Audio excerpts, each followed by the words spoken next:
Ijodkorlik. Siz qanchalik ijodkor insonsiz? Sizda ijodkorlik qobiliyati borligiga ishonasizmi? Agarda siz rasmni chiroyli chiza olmasangiz, bu degani sizda ijodkorlik qobiliyati yo'q degani emas. Balki sizda boshqa bir sohada kuchli talant va qobiliyat bordir. Balki buni hali hanuz o'zingiz ham anglab yetmagandirsiz. Chunki bilasizmi, yaratgan zot bizni har birimizga jon ato etishdan oldin yaratuvchanlik, ijodkorlik salohiyatini joylab qo'yar ekan. Toki shu qobiliyatlarimiz va iqtidorimiz orqali biz kelgusi hayotda o'z o'rnimizni topishimiz uchun. Siz hech qachon ijodiy salohiyatingizni ro'yobga chiqara olmaysiz agarda o'zingiz haqingizda men ijodkor emasman deb o'ylashda yoki gapirishda davom etsangiz. Agar siz men ijodkor emasman desangiz, bu fikr sizning hayotingizda siz unga ishonishda davom etmaguningizcha kuchga ega bo'ladi. Aslida esa har birimizda yaratgan in'om etgan ijodkorlik qobiliyati bor. Bizning vazifamiz esa bu qobiliyatimizni vaqtida anglash va uni rivojlantirishdir. Shundagina u bizni hayotimizga mazmun bag'ishlaydi. Siz koinotning, ya'ni butun borliqning ijod va energiya oqimining ajralmas bir bo'lagisiz. Buni anglashingiz zarur. Ba'zilar o'zini ijodkorlik qobiliyatini ifodalay oladi, ammo ba'zilar esa namoyon qila olmaydi. Lekin har bir inson ijod qilishi, ijodkorlik bilan shug'ullanishi va buni oson amalga oshirishi mumkin. Biz har kuni hayotimizni baxtli yoki g'amgin bo'lishini o'zimiz belgilaymiz. Gohida buni ongli ravishda qilamiz, gohida esa bilmasdan. Har bir insonda o'ziga xos iste'dod va qobiliyatlar mavjud. Afsuski, ko'pchiligimiz bolalikda kattalar tomonidan iste'dodni ustidan kulish yoki poymol qilishga uchraganmiz.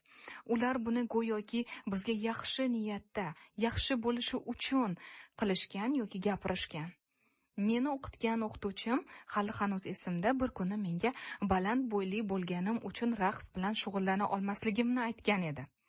Do'stimga esa sen daraxt chiza olmaysan, sen buni epla olmaysan, daraxtni doim noto'g'ri chizasan deyishgan.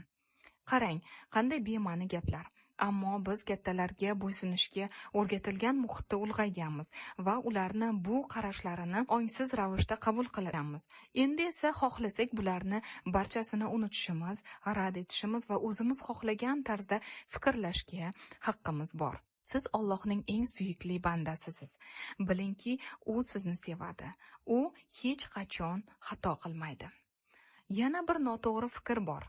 Ijodkor bo'lish uchun albatta rassom bo'lish kerak degan tushuncha. Ammo bu ijodning faqatgina bitta shakli xolos. Ijod qilishning minglab usullari bor. Siz har lahzada nimanidir yaratasiz. Tanangizdagi hujayralarning yangilanishidan tortib his-tuyg'ularingiz, sevimli ishlaringiz, bank hisobingiz, do'stlaringiz va o'zingizga bo'lgan munosabatlaringizgacha. Bularning barchasi ijodkorlik hisoblanadi aslida. Siz mebel yasashda iste'dodli bo'lishingiz mumkin. Mazali ovqatlar tayyorlash, ishingizda ijodiy yondashuv ko'rsatish, bog'ingizni go'zallashtirish yoki shunchaki odamlar bilan munosabatda samimiy va ochiq ko'ngil bo'lish orqali o'zingizni ijodiy iste'dodlaringizni ifodalashingiz mumkin. Bu o'zini ifodalashning millionlab usullaridan atigi bir nechtasi xolos. Qaysi yo'lni tanlashingiz muhim emas.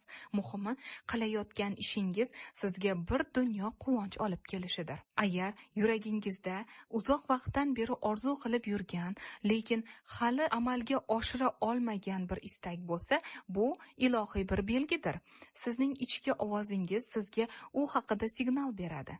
Siz esa uni tinglashni o'rganing. Agar siz o'z qaroringizda qat'iy bo'lsangiz, ilohiy kuchlar sizga yordam beradi va yo'lingizni yoritadi. Bu albatta sizni muvaffaqiyat sari olib boradi. Hayotingizda yangi yo'llar ochilganida sizda tanlov bo'ladi. Ishonch bilan oldinga yurish yoki qo'rquv tufayli orqaga chekinish. Siz o'zingizga, ichki ovozingizga quloq tuting. U sizni muvaffaqiyat tomon yetaklaydi.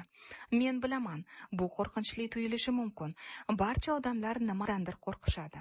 Ammo siz qo'rquvni yenga olasiz va buni uddalaysiz.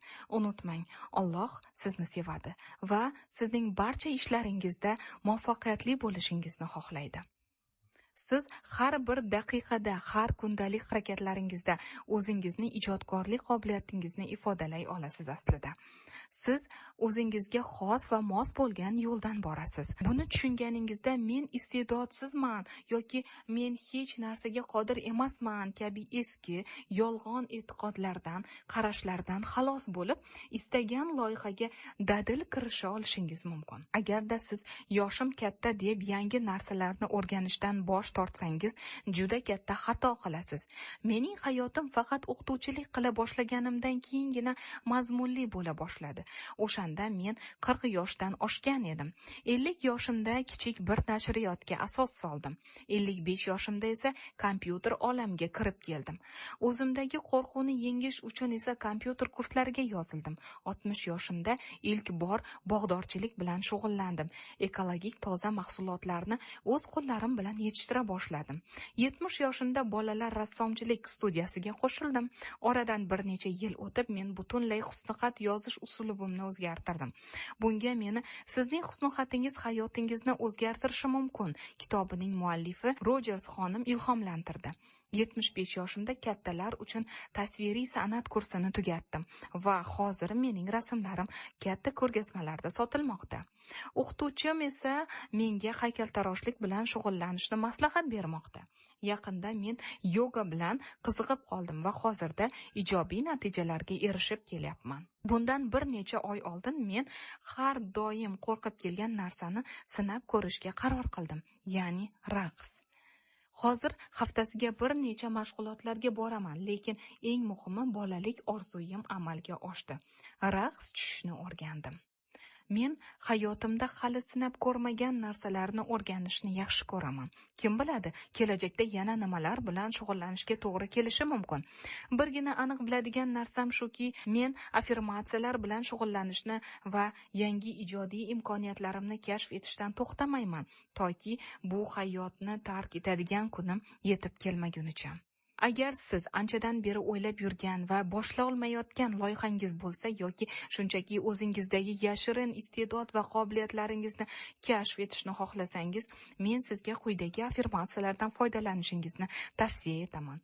Ular bilan ishlaganingizda yaxshi kayfiyatda va o'zingizga ishonch bilan yondoshing. Shundagina ular sizning hayotingizga tezroq namoyon bo'lishni boshlaydi. Demak, ketdik. Affirmatsiyalar. Men ijodiy iste'dodimni namoyon qilishga to'sqinlik qiladigan barcha qarashlardan voz kechaman. Har kuni men yangi va qiziqarli narsalar bilan shug'ullanaman.